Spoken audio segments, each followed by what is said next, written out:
Working from home was once the ultimate dream. I mean, who wouldn't want to skip the morning commute, dodge office politics, and spend more time with family? But somewhere along the way, that dream morphed into something much darker. For many of us, remote work has become a breeding ground for burnout.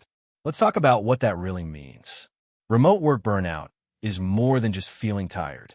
It's that overwhelming sense of exhaustion that creeps in when your home becomes your office and your office never really leaves. The lines between work and personal life blur until they're practically non-existent. You wake up, roll out of bed, and suddenly you're in a meeting, still in your pajamas, mind you. Endless Zoom calls have replaced casual water cooler chats. What used to be a quick chat over coffee has turned into back-to-back video meetings, often with no breaks in between. It's exhausting. You're not just working longer hours. You're working in a constant state of distraction. The kids are home, the dog is barking, and your attention is pulled in a million directions. And let's not forget the pressure to be always on. With notifications pinging at all hours, it feels like you can never truly disconnect. That sense of urgency to respond immediately can lead to anxiety and stress. It's like we've traded one set of pressures for another, and it's taking a toll on our mental health. So how do we combat this burnout? First, set clear boundaries. Designate specific work hours and stick to them. When the workday ends, close your laptop and step away. Create a dedicated workspace, even if it's just a corner of your living room. This physical separation can help you mentally switch off from work. Next, prioritize breaks. Schedule short breaks throughout your day to recharge. Step outside for a breath of fresh air, stretch, or grab a snack. These little moments can make a big difference in your overall productivity and mood.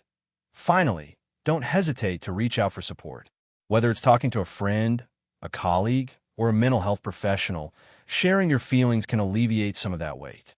Remember, it's okay to not be okay, and seeking help is a sign of strength, not weakness.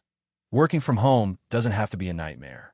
By taking proactive steps to protect our mental health, we can reclaim that dream and make remote work a fulfilling experience once again.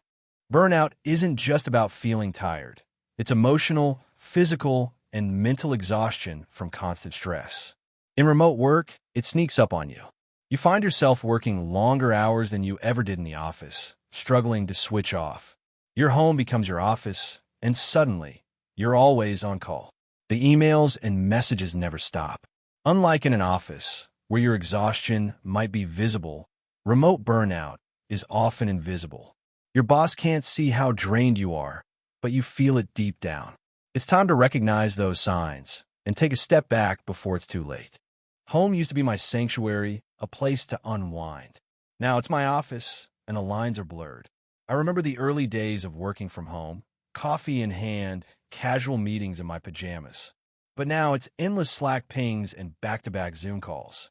I miss the spontaneous chats with coworkers, the laughter in the break room.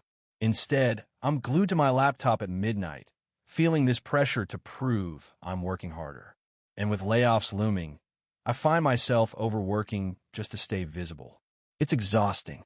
What happened to the balance? Every day feels like a race against the clock. The pressure of unfinished tasks looms over me, turning my to-do list into a never-ending cycle of stress and anxiety. I find myself feeling stuck, isolated, disconnected from the world around me. Late nights at the computer disrupt my sleep, leaving me exhausted and irritable. My body is paying the price. I strain, back pain, headaches, and I barely find time to exercise.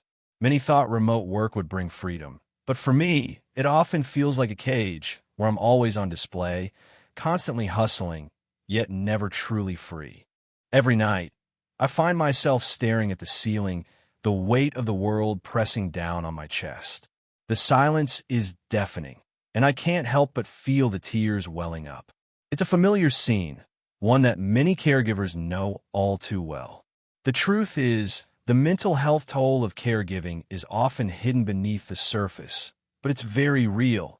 Anxiety creeps in like an unwelcome guest, whispering doubts and fears that keep me awake. I worry about everything. Am I doing enough? Am I missing something? And then there's the chronic stress that feels like a constant companion, always lurking in the background. It's exhausting, and it takes a toll on my mind and body. Sleep? That's a luxury I can't afford. Night after night, I'm up, tending to needs that never seem to end. The exhaustion builds, and soon, I'm not just tired, I'm drained. It's a cycle that feels impossible to break. I know I should take time for myself, but the guilt is overwhelming. I feel like I'm abandoning my loved one if I step away, even for a moment. Social isolation is another heavy burden. Friends call, but I can't find the time or energy to connect. Hobbies that once brought me joy now feel like distant memories. I tell myself I'll get back to them someday, but that day never seems to come.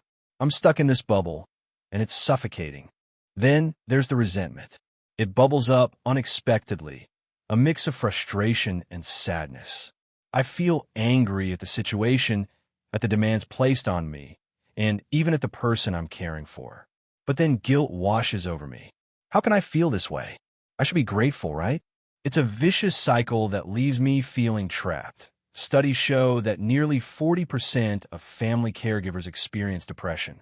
That statistic isn't just a number. It's a reality for so many of us. Yet, many never seek help. Why? Because we feel guilty for even considering our own needs.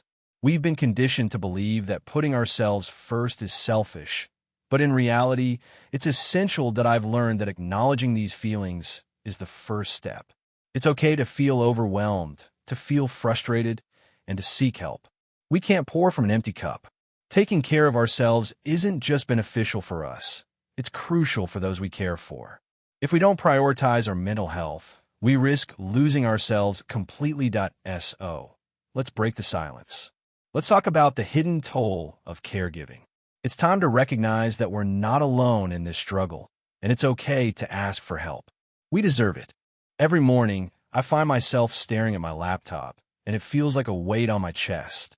I dread opening it, as if it's a portal to a never-ending cycle of emails, meetings, and deadlines. It's not just the work itself. It's the feeling that I'm trapped in a loop where each day blends into the next. And then there's the guilt. The moment I step away from my desk, I can't shake the nagging thought that I should be working. It's as if my worth is tied to my productivity. I know I need a break, but the guilt creeps in, whispering that I'm falling behind. It's exhausting, and it's hard to enjoy the little moments when my mind is constantly racing with tasks left undone that I've noticed my mood shifting to.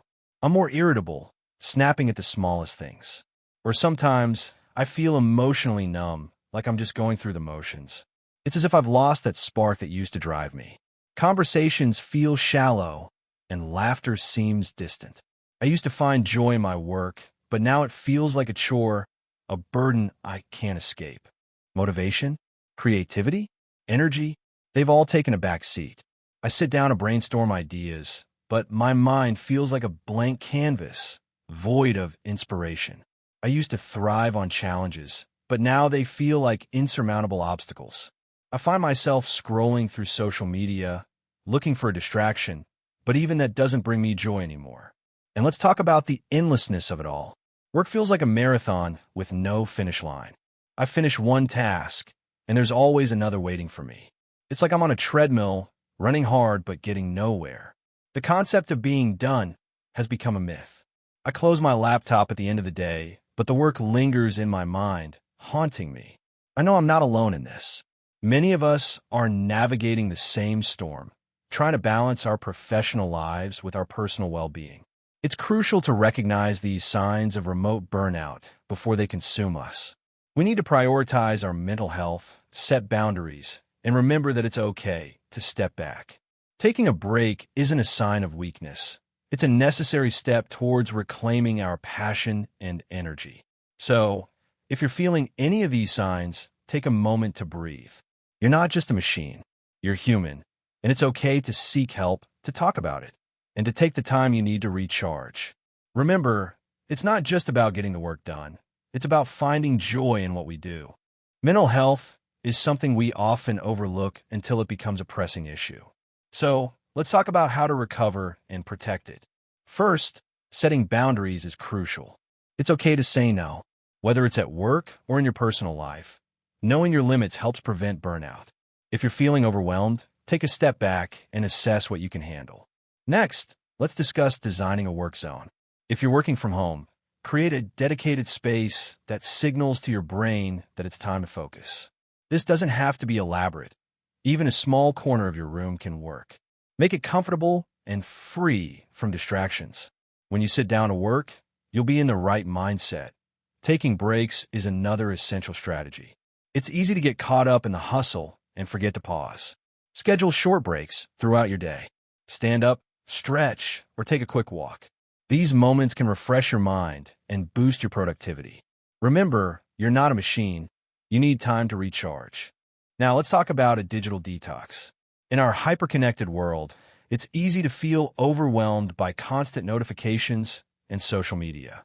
Set aside time each week to unplug. Use this time to engage in activities that nourish your soul. Read a book, go for a hike, or simply enjoy some quiet time. You'll be surprised at how much clarity and peace you can find when you step away from the screen. Communicating with your employer is vital, especially if you're feeling stressed. Don't hesitate to express your needs.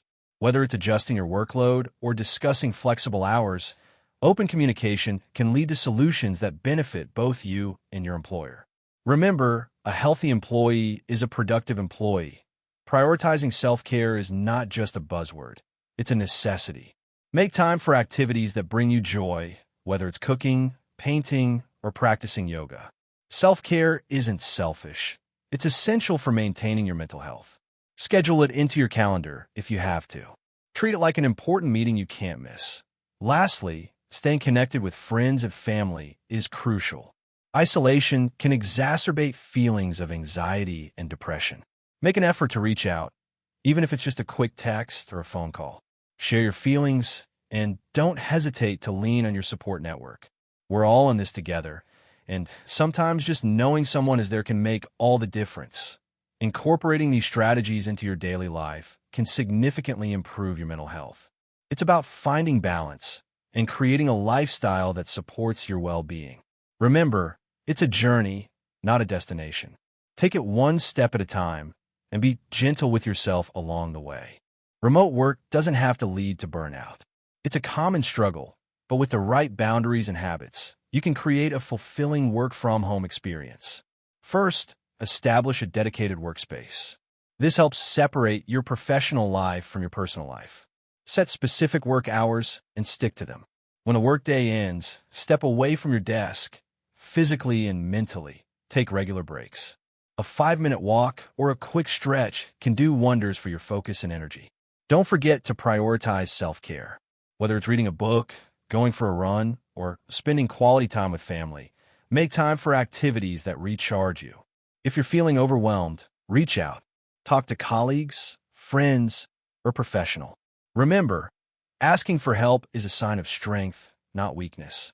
Protecting your mental health is just as crucial as meeting deadlines. So, how are you coping with remote work? Share your experiences in the comments. Your story might just inspire someone else to find their balance.